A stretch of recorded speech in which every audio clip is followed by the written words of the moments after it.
I got to say you're crazy, because it's coming. It's just a matter of time.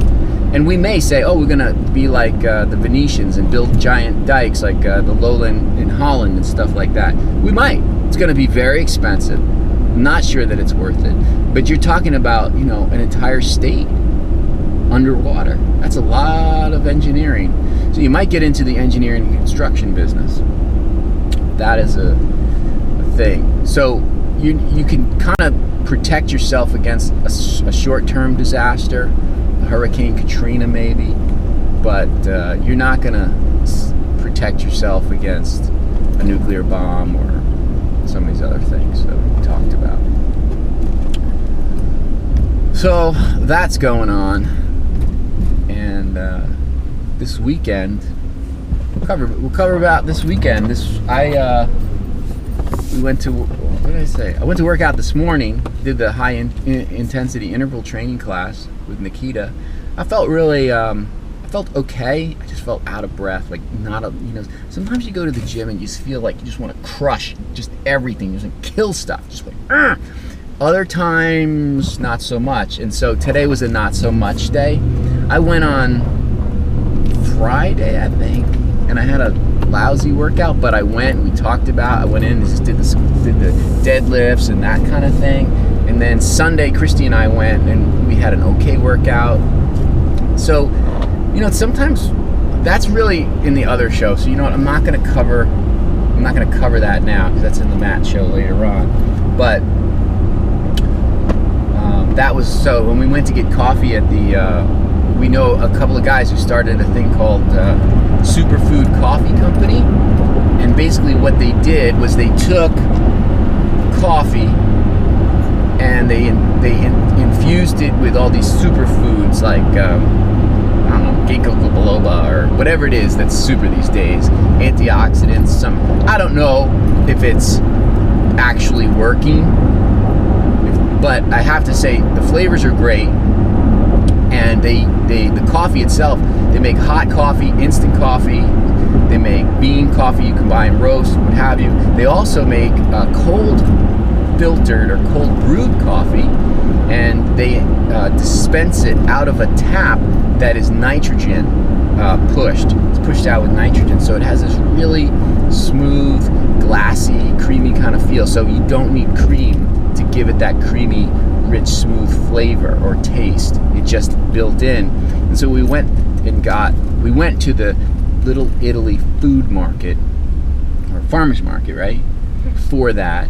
Street fair. And it was good, and we thought, you know what, this was kind of nice. We should come back to this next weekend. So we're planning a little bit of a weekend jaunt down there. Maybe we'll get some good foods and eat properly. And one of the things that I was, last Monday I went to a aging and mental health seminar. Actually, I didn't go to it. I was paid to be there to videotape it. And one of the guys towards the end, his name is Datis, D-A-T-I-S, and then he's Armenian. It's like Datis Karzan or Karzanian or something along. You can look it up. I'm sure if you type in Datis and Dr. blah blah blah, you're going to find it. He's got some other stuff available, some videos to watch and some information. But one of the things that kind of clued me in was, he was saying, we are all, after you get to be like 20 years old or 25, you're all of us, maybe not Eve, but us, are in some way having some sort of brain degenerate. Did we cover this already? I don't know. Oh, some sort of brain degeneration. And he's saying that by the time you go to the doctor typically and say, oh, I'm forgetting this, that, or the other thing, you're at like stage 8. And there's only like 11 stages. So it's late. So he was basically asking the audience, which are all MDs and whatnot, and he's saying, how do you recognize how do you diagnose them as early as possible? And it was sort of like kind of morbid, like, dude, motorcycle. And he had people do these tests, and he says, okay, I want you to shut your eyes and touch the tip of your nose, and if you can do it with each hand, like kind of like a police test, accurately, that's a good sign. But a lot of people, they'll do this and they'll like miss. They'll hit it, but they'll not quite get there, or they'll hit it too hard. They'll misjudge the distance or something. He says that's a sign of aging. And this is some other things. He said close your eyes and walk heel to toe, basically heel to toe, in a straight line. And you may go offline, but he says your balance, if you have good balance, that means you're okay. But if you're going to fall over, that means that's not a good sign. It's like spatial awareness. Right. It's like where is my hand, where you my are. eyes. All that is some of the early signs. He said there's very little we can do. We can't stop the aging. But one of the things he did say, which I thought was so significant, was that you can slow it down. And I think we covered that, or I covered it in my other show, which may or may not see the light of day at this point because of the audio issues. But what was interesting, he's saying that if you say, you can't stop, people say, oh, I want to stop aging. No, you can't stop aging. But what if you could age only one day for an entire year? Okay, well that's pretty much you've stopped aging. If everyone else did 1 year in 1 year, but you're only aging 1 day in 1 year, then you pretty much stopped it. So that's what his argument was, is you could slow it down. And one of the methods for spotting brain degeneration is poor circulation. If you have white tips on your fingers, or your fingernails aren't growing properly, or you're cold on your fingers and feet, he says that's a sign.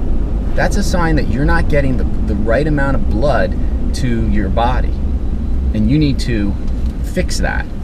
And he said, and the other one of the signs is keeping your blood sugar level throughout the day is very critical to not for health, not for fitness or weight loss, but keeping it there at an even level is really good to keep your brain healthy. And he said that if you're constantly going up and down, you're in essence making yourself age faster by not eating enough and then maybe eating too much. And he said, how do you feel after a meal? Do you feel like bloated and tired, or do you feel really good? And so everyone raised their hand at different things. And he said you shouldn't feel either. You should feel no longer hungry. That's it. So you shouldn't feel one way or the other. And I was like, okay, because I know I probably lean on the side that's bloated and like if I eat too much. And sometimes when I don't eat enough, I do get to that shaky, low blood sugar kind of thing, which I don't like either. And then if I eat a meal, a good meal, I do feel better. I just feel like, oh, I feel good. I feel like, yeah, I feel good. One of the things he said, though, after like getting your food and sugars and glucose levels right, and he did say you should stay away from a lot of these high concentrated sugars because they're causing diabetes and other diseases like that, but that's also causing the brain problem. He says high intensity exercise.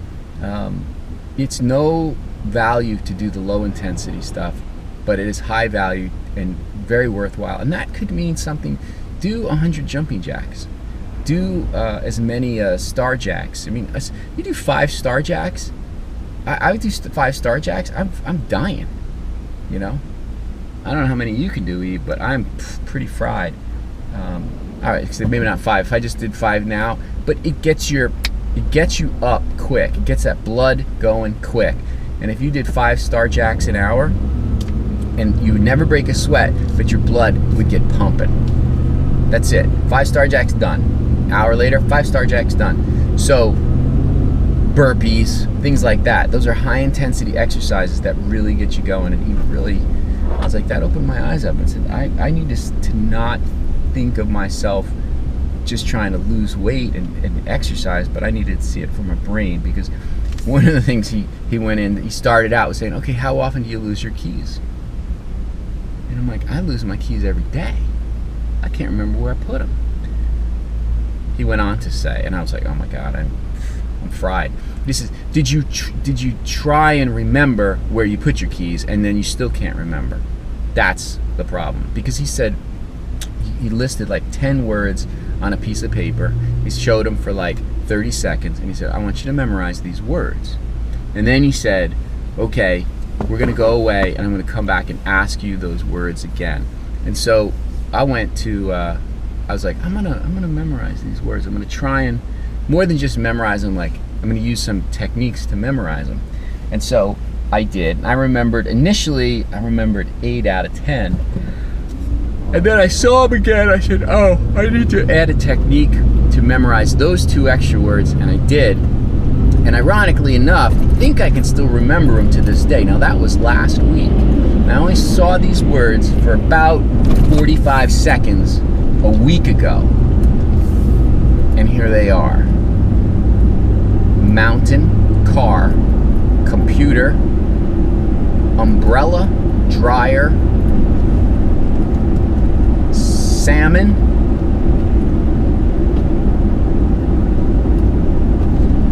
something else. It was an S word. Salmon. I mean, the mountain, car, computer, apple, horse, salmon, can't remember, dryer, umbrella.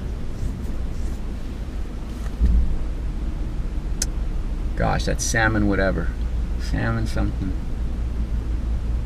Okay, well there's 7, I think. 7 or 8 a week later for 45 seconds. So that's pretty good. But last week I could definitely remember all of them. You think to yourself, wait. No, that was 8. That was 8? Yeah.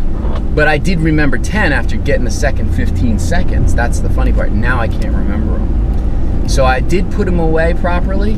Is this my turn? No. Next one. But not properly enough. Okay, that's Christy calling.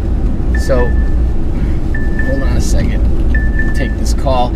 Yeah, and this is our first caller of the day. Let's put her on speaker. Hello, caller, and welcome to the show.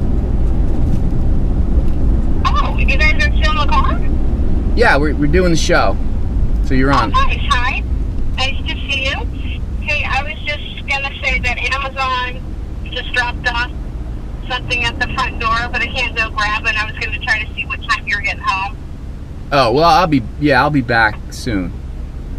Okay, just because it's only Olivia home and, I get the Jeeps. Yeah, you bet. Okay, all right. Hey, have a great show. I love you, Evo. Me too. Oh, she sounds thrilled. What are you guys talking about today? Well, I'm doing most of the talking. I'm so tired. Eve's kind of I'm about tired. to fall asleep. Right. So, I know. What time did you wake up, baby? I woke up at technically 4. Yeah, I heard it. I was like, what? Is she doing that so early? And then I assumed you were finishing homework. No. What were you doing up? I just woke up. Oh, that's weird. Okay, were you able to fall back to sleep? Yeah.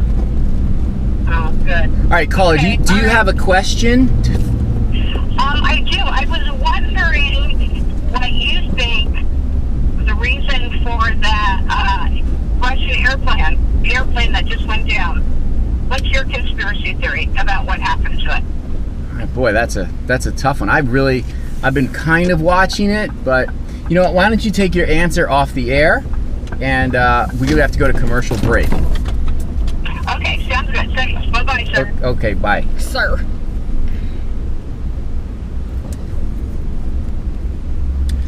All right, so that's pretty much our show for today. We'll pick it up again in the afternoon. I'm gonna do a tech check on the audio and see if we have a show. All right, Evo, have a great day. You too. What's this thing? Oh, it's just tissue. Put your skirt down there. Yeah. All right, Evo. Eve, what time? Let's walk away. Teenage girls, right? Can't, they're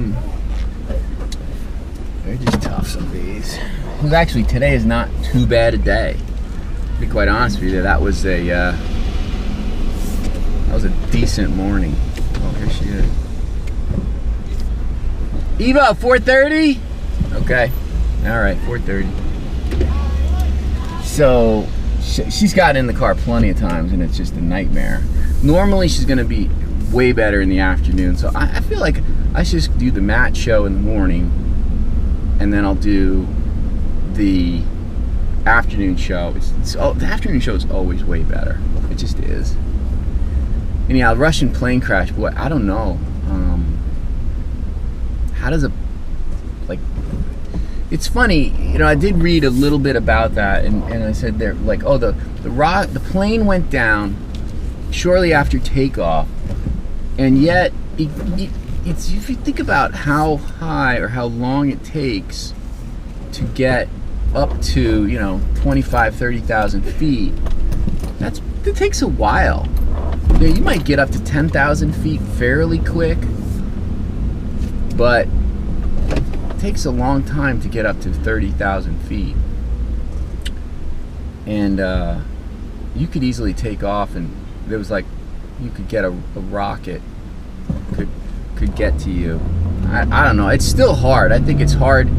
It's hard to hit an airplane. You got to have a heat-seeking missile or some sort of laser-guided thing going on. This is not like something you're going to launch off someone's shoulder. Okay? Just let me just put it to you that way. In order to shoot an airplane out of the sky, you can't shoot it unless it's on approach or it's taking off and you're, you know, really low to the ground. Anything below, I mean, 10,000 feet's pretty high. I doubt it would be pretty hard to just shoot a missile off your shoulder and hit something, you know, above 5,000 or 6,000 feet. That's kind of pretty much like that plane going out right now. I mean, I could probably shoot it off my shoulder right now if I needed to, but I don't. Not that I ever would. That's not that I don't want anything crazy. I'm gonna have to edit that. But when you consider the technology, you have to say, all right, well, who had a mechanized like rocket launcher on a tracked, or wheeled, or sophisticated system that could? So I don't know. Answer, Christy, I don't know. Haven't read enough about it. Obviously, they're gonna find debris. It's not like Russia, where it was controlled, or Ukraine, where they had the region controlled and they couldn't really do that much. They pretty much got all the wreckage. All the people are dead, which is just crazy. I think about that a lot as I go through airports now and again. I said, have I ever gone through an airport where the people who were getting on another plane, even one person got on another plane and perished in an accident? Have I ever walked past a person like that? They didn't know that they were going to die. Have I ever? The other thing about it too is, have I ever picked the right lottery numbers, but just on the wrong week? I don't know. It's funny though.